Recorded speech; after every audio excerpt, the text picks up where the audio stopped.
Well, as we've heard, Armenia is still claiming that the fighting is ongoing in opposition to what is coming out of Baku and Azerbaijan. They say that they took the town of Shusha, a highly strategic town overlooking the de facto capital of Nagorno-Karabakh, Stepanakert. Now, the Minister of Defense here is saying that the fighting is in fact still ongoing. Now, it's not really certain just how much of that is an attempt to try and calm people's fears. Armenia has really been on the back foot over the last weeks, with Azerbaijan making repeated gains into the territory surrounding Nagorno-Karabakh. Now, if the town of Shusha has indeed fallen to Azerbaijan, it would be a strategic disaster for Armenia. That would be a huge loss for them, because it becomes incredibly difficult and complicates their efforts to try and not just defend Stepanakert, but the entire region itself. Now, on the other side of this, it's a huge political and indeed military win for both Azerbaijan and its president Ilham Aliyev. Monday in Azerbaijan marks Flag Day, so that gives him the opportunity to really play on a symbolic victory as Azerbaijan continues its offensive. This, of course, as Armenia itself tries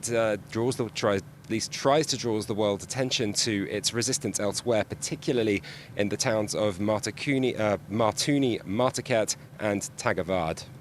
Luke, this fighting has been going on since September. What kind of effect is these latest turn events going to have on the future of the conflict? Really, it's going to depend very much on what both the political and military objectives of Baku indeed are. Now, we've seen an interview coming to light on Monday of President Ilham Aliyev, who said that that was filmed before he claimed to have that his forces had taken the town of Shusha. But in that interview, he stated that he would stop military action if Armenia withdrew from the 7 territories around Nagorno-Karabakh, the ones that they've held since the 90s and have been using as a buffer zone since that time. Of course, if Azerbaijan has indeed taken Shusha, that would put Aliyev in an extremely good negotiating position, giving him an opportunity possibly even to dictate terms to Armenia. Now, the question there is going to be, what kind of terms would he be asking for? Now, not just that, but what would Armenia be willing to accept? Now, they've had 30 years in Nagorno-Karabakh of their own self-determination and their own rule.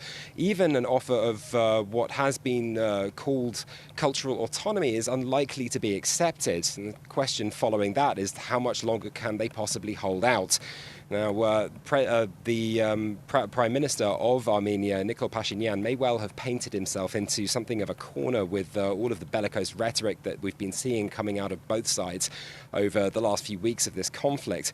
And it's certain that if Shusha has been lost and his forces are in not so much disarray as in a far worse position than they were, it seems that if he throws in the towel, as it were, he would be left in with an extremely stiff political price to pay.